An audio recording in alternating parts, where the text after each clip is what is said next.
Spider-Man is a good companion piece to the MCU as a whole.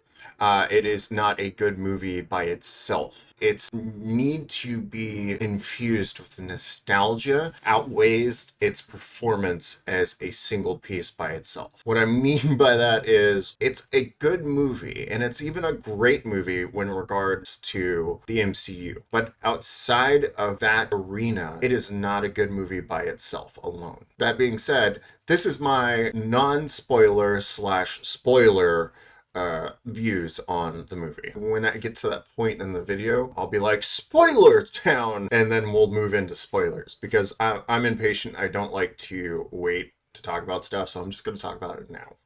We're 3 movies into the Spider-Man MCU proper movies, and this is the first time we've got an iteration of an origin story.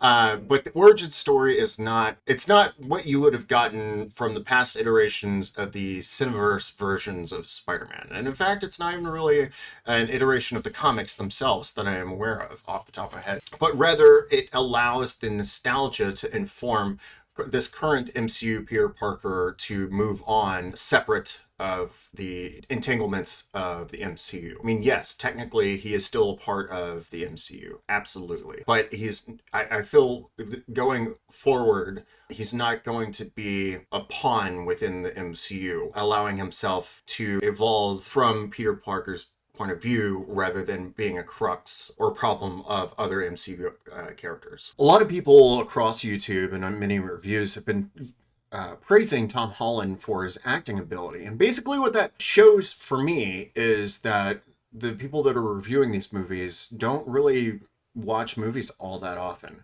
because he was really good in The Lost City of Z. He was phenomenal in a movie, I think it was his first movie, in fact, called The Impossible, which is just another amazing movie. But the fact that it amazes people that this dude can act is more telling than anything. Zendaya's great. Jon Favreau, Benedict Cumberbatch, Paula Newsome is great in the small scene that she's in. She actually kind of pulls your attention. Alfred Molina, William Dafoe, Jamie Foxx, all kill it. With that, spoiler town, if you have not seen the movie. If you have, stay. Let's have a chat. This was your warning. Last was spoiler town, spoiler town, spoiler town, spoiler town. Yeah. All right. Let's get into it. Matt Murdock shows up in the movie for a small bit of time, as well as Tobey Maguire and the werewolf, Andrew Garfield, show up in the movie for a little bit of time. I'm more fascinated by Charlie Cox's showing up as Matt Murdock in this more than Andrew and Tobey Maguire. And the reason behind that is because the inclusion of Tobey and Andrew is great, but it's no more than a hit to the vein of nostalgia.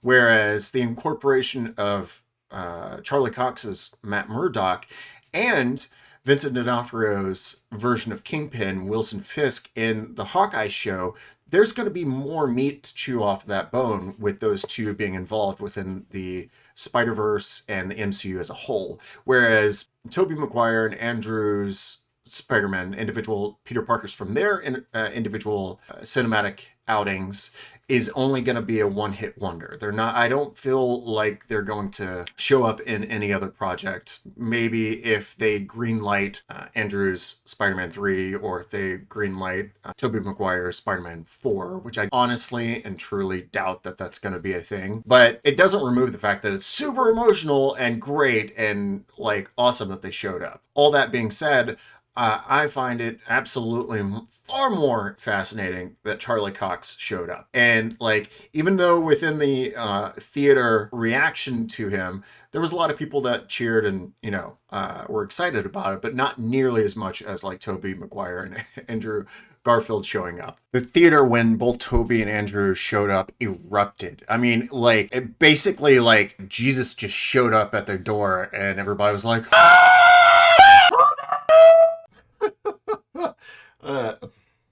needless to say, theater-going experience was great. Phenomenal, in fact. And the movie is good, but Like I said earlier on, the movie does not stand by itself. It definitely needs the companionship of the MCU to get a better understanding of what's going on.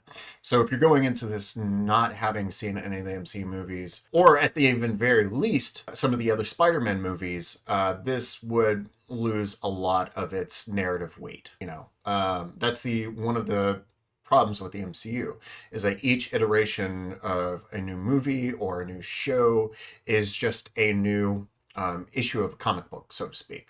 So, going into this movie, know that it is just another issue in a long narrative. However, despite that, earlier what I said in regards to it being an origin story and seeing where it goes after the fact, not necessarily being intangibly tied to the MCU in regards to him just being a pawn, I think the movies moving forward will be more focused on Peter Parker's struggles, living double life, and the fact that now nobody knows who he is in relation to Spider-Man. So I think that we're going to get more boots on the ground in regards to kind of classic stories, because it's set the stage for Parker to have his influence within the MCU. But now I think we're going into a situation where he goes into college years, where now we get to see the struggles of his day-to-day life instead of something that's as demonstrably, epic as like him going out in space or dealing with these big super epic threats. We know that he can do that,